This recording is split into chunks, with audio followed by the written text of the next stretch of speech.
I'm back at Universal Studios Hollywood to check up on the park, specifically the Fast and the Furious roller coaster. So how about you and I dive right in.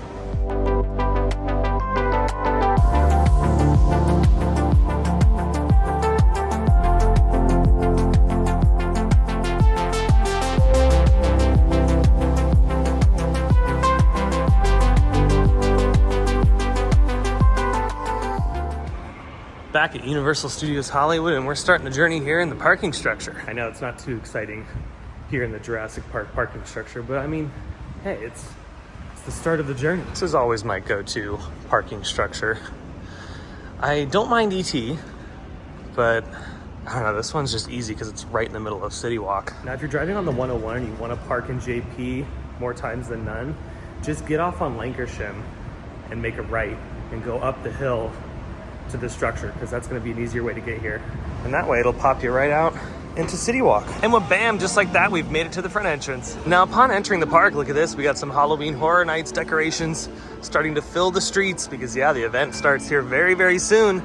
And this is for one of the Scare Zone's chainsaw punks. I'm glad they have a few props this year. It's pretty rare when we see some decorations up here in the front. Ever since they've redone the street to this new look, there's really not too many decorations, but at least they have this. Over here at Lemley Court, it looks like there's gonna be another bar, and this year's theme is Chucky.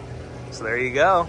You can grab a nice tasty beverage over here. And then across the street, you can see they are preparing all of the lighting.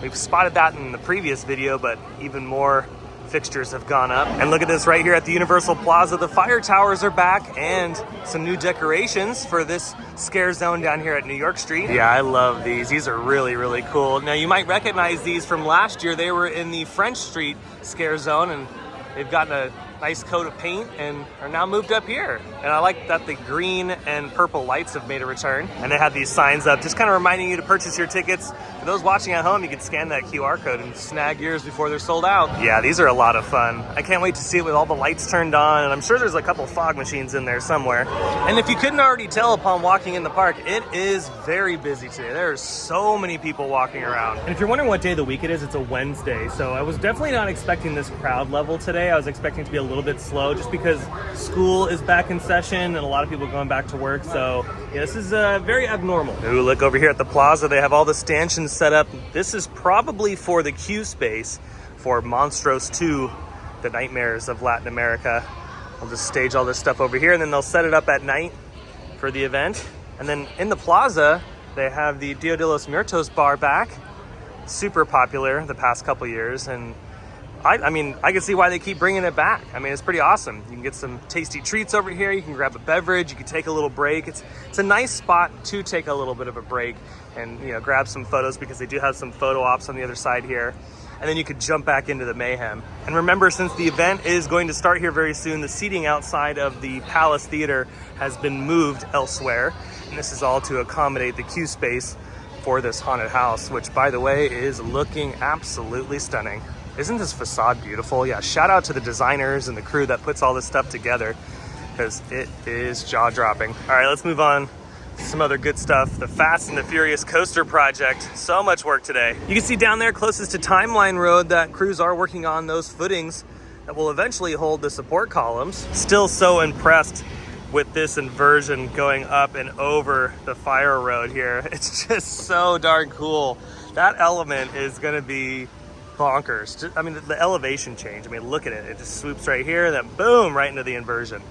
I think I'm gonna poop my pants right there. Also, looks like tons of work happening on the maintenance bay, the queue space, the show building, all of that up in the upper deck.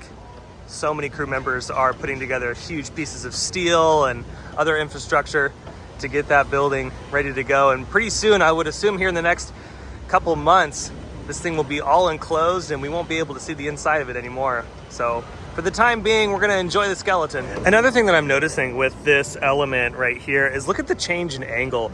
We're gonna be, you know, banked pretty heavily right here, and then you could see the change, and then boom, right into what is allegedly a stall.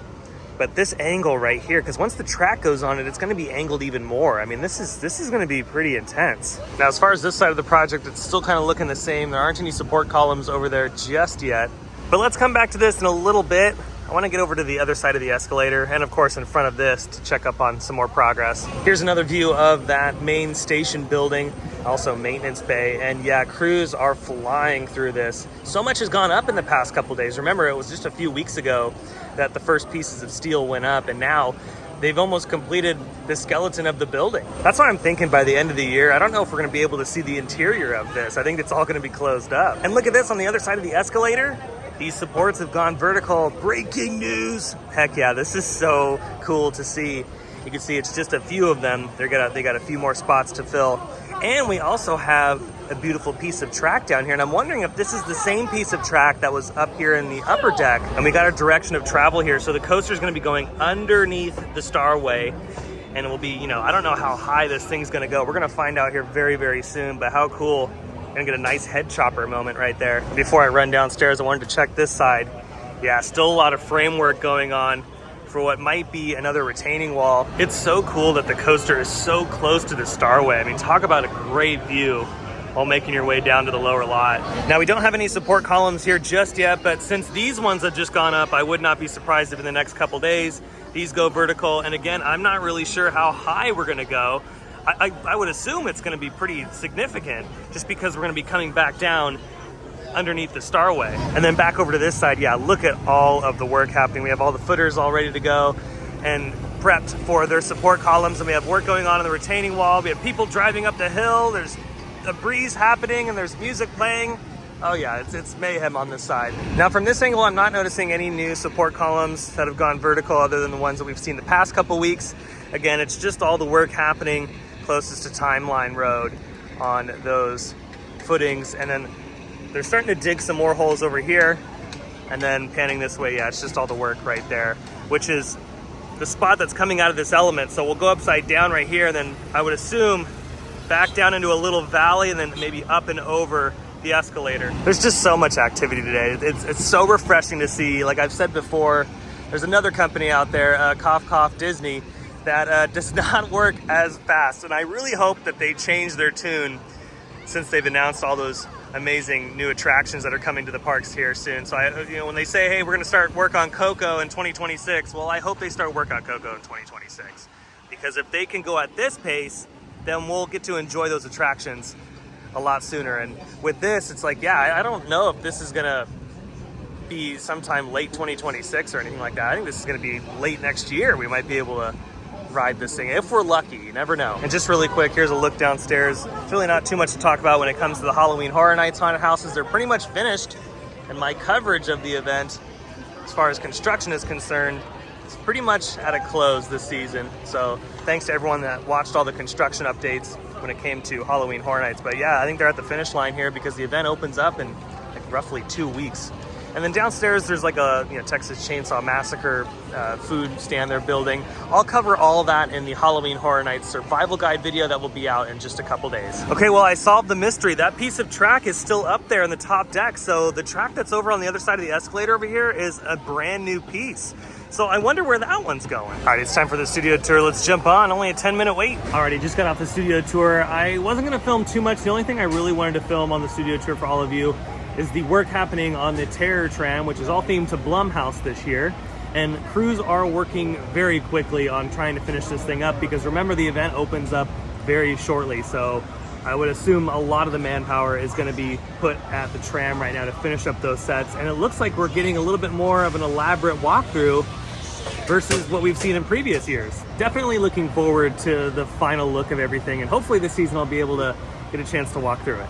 Alrighty, here's one more look. Yeah, nothing new has popped up since I've been walking around. Again, they're not gonna put up support columns during the day like this. They're gonna do it in the after hours when everyone's gone and they don't have to deal with the trams or anything like that. But overall, the project is looking really good this week. Now, really quick, since I've made it out of the theme park, the Hello Kitty Cafe is looking really good, and judging by its progress, I'm thinking this is gonna open up here in the next couple days. It's not too far off, so I'll be looking forward to that. I'll be covering that once it does open and the walls do come down. But with that, that's gonna do it for today's very quick Universal Studios Hollywood vlog and update. I hope you enjoyed it. If you did, you can let me know by smashing the thumbs up button. And And if you're new to the channel and you love these videos and more, well, you should consider subscribing because I have brand new videos every single week that you won't want to miss out on. Also, be sure to check out my Instagram account and X account. Those links will be down below in the description. And if you want to help out the channel even more, you can do so by hitting the super thanks button. But until the next video, I hope you have a beautiful day, morning, evening, whatever it is. I'll see you next time in the parks. Bye.